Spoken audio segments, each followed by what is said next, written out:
Hey everybody.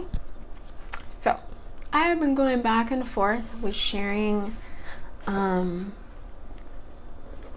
season that I went through this past year, back and forth. So I figured if I'm going back and forth this much about it, I'm going to share about it. And if it helps one person, gives one person hope or some steps to help through a process, it's worth it. So I, in April, just concluded one of the hardest seasons of my life. And I'm still in the season of part of it, but that's grief. But anyways, so several people know, and if you don't know, I lost my father last year. April 27th. I used to be someone that didn't really remember dates. I don't even know the date I would have graduated. I don't even remember, but it's crazy. I understand now, with traumatic events, dates, now I remember Hurricane Maria. Now I remember the month and year that Doc, my boss, got sick. And now I'll remember the date my father passed away. So it's been a year and a year and a month or so since he passed away. So only a few people, my close circle, my inner circle, know that that there were circumstances surrounding my father's death that I found out. I started kind of feeling something was up before the funeral, but I found out the day after the funeral that my dad's widow was not who we thought she was and had something to do with my father's death. So you can only imagine. I have lost the first time losing someone so close to me, and my dad was my rock, my cheerleader, my biggest supporter. My mom is great too, so I'm gonna listen to this and be like, but to have that mixed with what I experienced when I found out about this woman, I understand now when people say they see red. I understand now when people say they totally black out and don't know for 3 hours about after I found out this information, or began finding out, the first initial shock, and then we found out more as time went. But I was so enraged. I was seeing red for 3 hours. I don't know what happened. And I am someone that has always known that I'm capable of, in self-defense, killing somebody, in self-defense, I'm not someone I can never do it. No, I know I could. Defending someone that couldn't defend themselves, I could. But in this instance, crazy thoughts went through my head of I don't have to tell you. So I can understand why people do, or how you can do crazy things in a moment. What I'm grateful for is the incredible people in my life that were there just to hear me rant and rave. Didn't really say anything. I know they were praying, but kept me with them to keep me from doing anything crazy. So, long story short, that same evening, I'm flying to Puerto Rico to fly out the next morning to Haiti, because I'm I know my dad will want me to continue to do this. I'm going heartbroken and filled with rage, going there and thinking I have absolutely nothing to give. And it wasn't until actually I showed up at the first place and got on to speak that actually anything kicked in. Up until that moment, I was like, what am I doing here? But that's a whole other story. So my season began with such heartbreak and such rage. And if you know anything about these two emotions, they're very strong emotions, and they can't happen at the same time. So I'm constantly going from one to another. It's either that or the other. Was hardly any other emotions happening for quite some time, and it was exhausting. And I would say, God, God help me through this. I don't think I can live. I don't know if I can get through this, honestly. That's how it began. And I was so filled with rage, which eventually turned to anger. But when I came back from Haiti, I was allowing myself an hour a day of researching and my revenge on this woman. I'm being completely honest here. Where I just allowed myself an hour, and I was like, I think that's pretty good, you know. Still at the same time having the verses and everything of, hey, you know, God, vengeance is God's, justice is his, you know, like saying all these things, and gradually, even if it was just a little bit, moving forward a little bit. So finally, came to find out all the information about this person and did things on my side legally to do things. Got all my father's belongings and was like, okay, now I can just totally cut her off. But trust me when I say I had not forgiven her yet. I knew I wanted to forgive her. Trust me, I knew, like, okay, God, that's the end result. That's the goal. But for me to say that I forgive this woman right now would be extremely premature, and I'd be lying. And I realized probably how many times when I first came to know Jesus that I would be like, oh yeah, I forgive you, I forgive you. No, I didn't.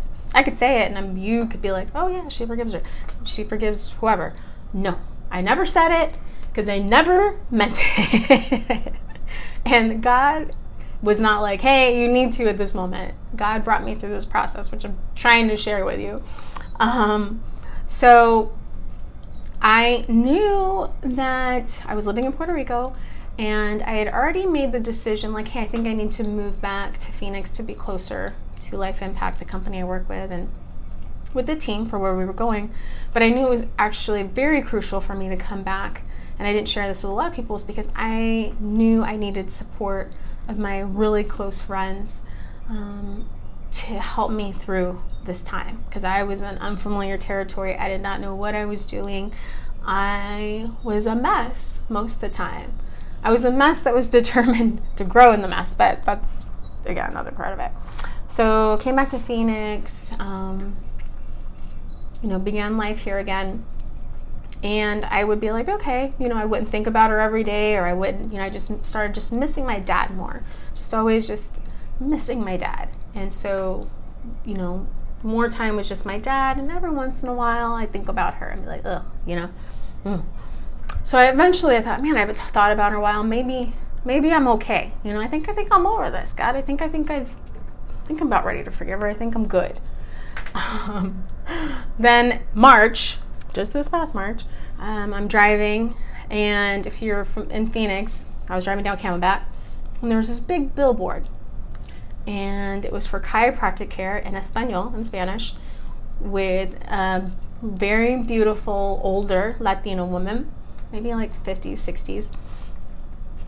Main thing is her face, plus get chiropractic care in Spanish. And I saw it, and my dad saying he was a ladies' man. He loved the ladies, and the ladies loved him. And I was like, I think my dad would have called her to get chiropractic care, even if he doesn't need it, just to have her work on him. And I started laughing to myself, I'm just playing out this whole story in my head as I'm driving. And I was like, ooh, but insert his widow's name. Oh, she wouldn't like that, And then out of the pit of who I am, I was like, well, who cares what she likes? And I was like, #F, but spelled out, and her name. I even so much was like, oh, I kind of laughed, and I was like, whoa, God, apparently there's a little bit of residue there. I joked about it, but at the same time, I knew I didn't want it there. I was like, okay, I gotta how do I get through this? I genuinely don't want to be attached to this woman. I want to forgive her. I don't want to, let it go. I shared it with some friends, some of my friends that were super close to my dad. It kind of started trending. And then some were like, but no judgment. So that's kind of key to what I'm going to get to later. So I was like, okay, there's some residue there. So that was in March. In the beginning of April was Elevate Remix, which was an amazing time, like always, time of just worshiping with other people, worshiping God. And so an amazing night of worship, just having such an intimate time with God, and he's just telling me all this stuff. And then in a moment, he asked me this question: And normally this question, normally I would just be like, what? It would have taken me off guard, but it didn't, because it was just like a loving dad just walking me into this question. Safe place, that's key, safe place. And he said, what would you do right now if you found out that, insert her name there, was dead, that she died? And I was like, I wasn't like, oh, what? I was like, literally in worship, I was like, because I'm really thinking about it. And so I was like, well, I wouldn't send like I wouldn't be like, yes, she's dead, yay, she died, or send a mass text to my friends and be like, guess what, she's dead, woo-hoo, with like party emojis. I wouldn't do that. But my honest response, and what was honest in that moment, was, and it just hit me. I was like, she got what she deserved. And I just told God, I was like, that's what I would say. And so God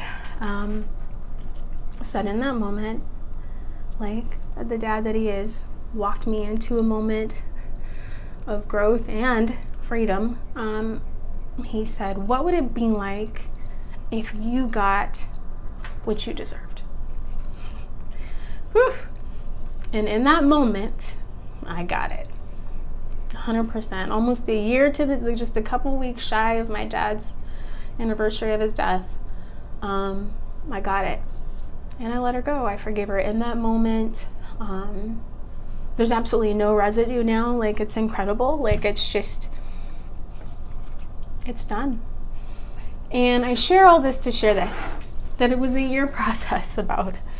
And God never once was like, if God had asked me that question a couple months in, even a couple months prior to that, I don't know if I would have been ready to hear that. But God is so amazing. He knows the process we're in. He knows what it's going to take for real healing, real growth, and to really complete a season. And that season ended in that moment. I felt it.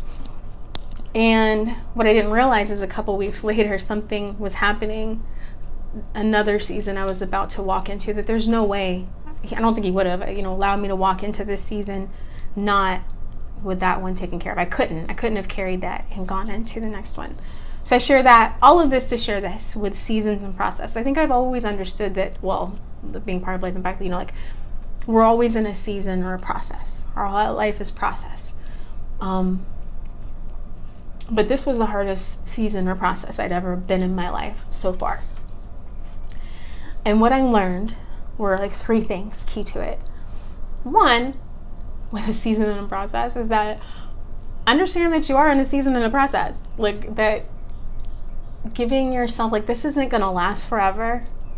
I can slow it down though. I could have decided like, hey, I'm going to hate her forever, or I'm just determined to hate her and there's nothing I'm going to do, or, or spend my life trying to get revenge or whatever. We can make a season last longer, but God ultimately knows how long the process needs to be for us to learn everything and really be whole and healed and gain everything that he wants out of the season. Two would be being determined that you're going to get everything out of the season. Like, even at my hardest times, I was like, you know what? I'm determined to not just get through the season, but grow through it. Learn about you, God, learn about me. I learned a lot about me, and I learned a lot about God and friends and people and what matters to me. But determine like, hey, no matter what, I'm going to grow through it. And even if I fall, I'm going to fall forward. If I do accident, if I do take a couple of steps back, I'm determined to take those steps forward. Getting the most out of the season. I was determined that I'm going to live out my Father's legacy on this earth. And I can't do that if I'm stuck to the situation. I'm stuck in unforgiveness and revenge. 3 is surrounding yourself with the right people. I definitely couldn't have gone through this process without my friends and support and Doc, and everybody that was just there for me. They didn't try and push me or try to get me through a season faster, be like, hey, Feesh, you need to forgive her, you need to do this. There were times where I'm like, you know what? A couple months in, after it happened, I was like, I had this thought, and I'm like, you know what? And I literally planned it. You guys, I've not always been sweet. I do have a past. I was like, you know what? I thought about going and bashing all of her car windows in. I've been in the parking lot, so I was like, how can I escape? I could park on the other side of the gate of the apartment complex. I could have someone waiting for me. My question is, do they have cameras in that parking lot? Like, I'm telling you honestly, I want to be totally honest. Like, I had thoughts. And I had some friends like, Feesh, don't do it. It's not worth going to jail for. And it's just not right. But you know what I mean? Sometimes jail, till God gets your thought process, you're like, jail's a little more scary. And then I had friends that were down to do it. Surround yourself with the right people that were like, you know what, there was no judgment, it just loved me, supported me, directed me forward constantly. We're like, Feesh, this is where you're going. That was so key. So 3 things: knowing that you're in a process. 2, determined to grow and get as much out of the process as you can, even if it hurts, and a lot of times it does, 'cause that's what growth is.